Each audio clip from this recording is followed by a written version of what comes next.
ধোঁয়াশা আর নেই, কীরকম কোচ লাগবে? তো আমরা আজকে জেনে গেছি যে সত্যি আর ধোঁয়াশা নেই ইস্টবেঙ্গলে কোচ থাকার ব্যাপারে। মানে আপনাদেরকে এতদিন, বিগত কয়েকদিন ধরে আপনারা দেখছিলেন যে বিভিন্ন ইউটিউবার আপনাদেরকে মুরগি করছিল, ইউটিউবার বিভিন্ন মিডিয়া মুরগি করছিল।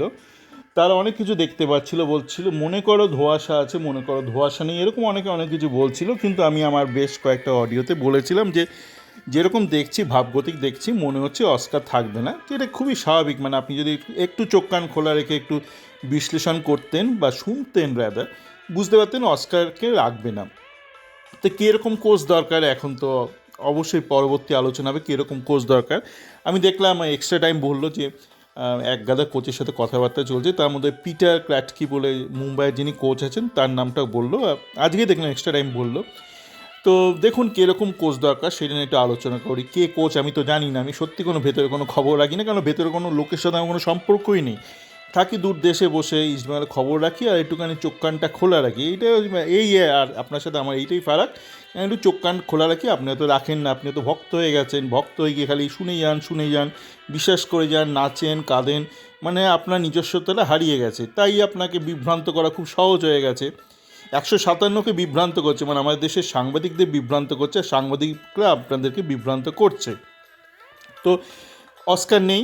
অস্কার যাওয়ার সময় অদ্ভুত একটা দাবি করে গেল, উনি যেটা এক পাতায় চিঠি লিখেছেন, যেটা উনি এবং ওনার বাকি দুই সাগরেদ শেয়ার করেছেন, সেখানে উনি আবার উল্লেখ করেছেন যে 1 মাস আগেই উনি বলে দিয়েছিলেন উনি থাকবেন না। ভাই, 1 মাস আগে যদি বলে দিয়েছিলি তুমি থাকবে না, তাহলে এই আইএসএলের শেষ কয়েকটা ম্যাচ আইএসএল হয়ে যাওয়ার পরও কেন বারবার তুমি সমস্ত জায়গায় বলছিলে যদি এই প্রজেক্ট পাই লম্বা পাই, এই পাই লম্বা পাই, বড় পাই, এই পাই সেই পাই, থাকবো।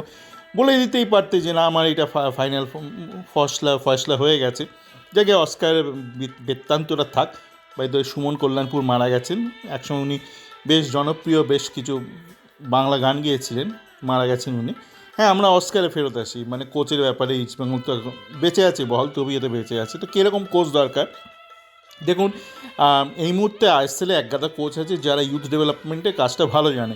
আলেহান্দ্রো যেমন ছিল, ইউথ ডেভেলপমেন্টের কাজটা খুব ভালো জানতো, কিন্তু আলেহান্দ্রোর একটাই সমস্যা ছিল, ওকে যদি আপনি চোখ কান বুঝে যদি আপনি ওকে বিদেশি চয়ন করতে দেন, ও নিজস্ব এজেন্ট ফেজেন্ট নিয়ে উল্টো পাল্টা বিদেশে নিয়ে চলে আসবে, ঘেটে হয়ে যাবে। তো আলেহান্দ্রো টাইপের যদি কোচ হয় মন্দ হয় না, যদি আলেহান্দ্রোই হয় খুবই ভালো, কিন্তু আলেহান্দ্রো যদি হয় তাহলে আপনাকে বিদেশি চয়নের ব্যাপারটা ওর ওপর ছেড়ে দিলে কিন্তু আবার সেই কোয়েসের দ্বিতীয় মরশুমের মতন আবার পুরো ডুবিয়ে দেবে। মানে ও ইউথ ডেভেলপমেন্টটা ভালো জানে, কিন্তু বিদেশি চয়নের ব্যাপারে জানি না, মানে অক্ষম নাকি একটুখানি বেশি কেরামতি করে।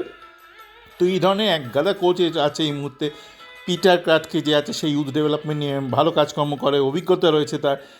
তা আপনার ওই বেন আলি যে ভদ্রলোক রয়েছেন তিনিও যথেষ্ট ভালো কাজ করেন ইউথদের নিয়ে।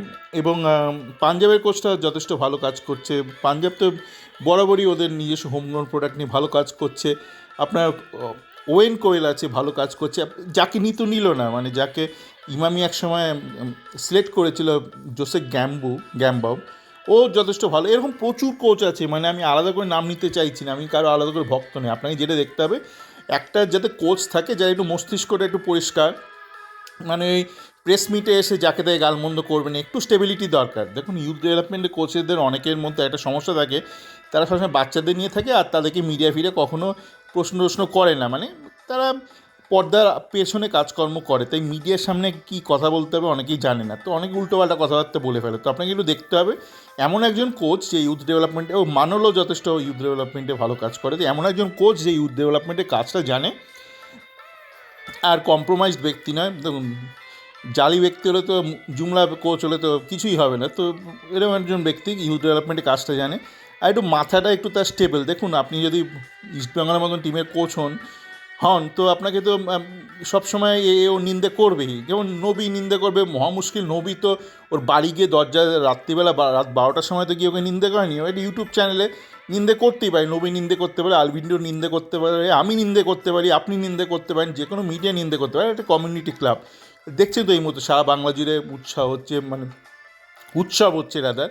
তো এটা একটা সামাজিক ক্লাব, সমাজের কখনো লোকে সমর্থন করবে, সমর্থন যারা করছে সমর্থকদের মধ্যে কেউ কেউ বিদ্রুপ করবে, কেউ কেউ কটাক্ষ করবে, কেউ কেউ নিন্দা করবে, এগুলো তো নিয়েই চলতে হবে। আপনি যদি আপনার মাথাটা যদি সেরকম স্টেবল না থাকে তাহলে তো আপনাকে দিয়ে ভাই চলবে না।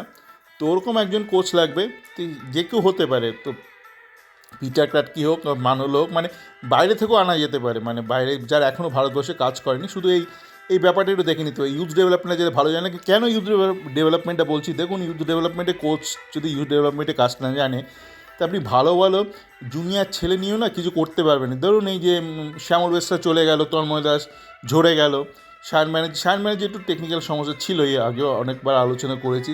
তো যে কোনো ভালো আপনি যদি ইউথ প্লেয়ারকেও নিয়েও মানে হায়ারও করেন বা সাইন করান, বা আপনার ইউথ ডেভেলপমেন্ট থেকে উঠেও আসে একদম আন্ডার 15-17 থেকে, তাকে নষ্ট করে দেবে। অস্কার বিনোর মতন কোচ তাকে নষ্ট করে দেবে, তাকে সুযোগ দেবে না। বেসিক্যালি এরা ইউথ ডেভেলপমেন্টের কাজটাও জানে না, আর কাজ করার মতন যে হিম্মত দেবে, যে বুকের যেটা সাহস, সেইটাও এদের নেই, কাজটাও এরা জানে না। তো হ্যাঁ, এই ব্যাপার। তো দেখা যাক কী হয় আগামী দিনে।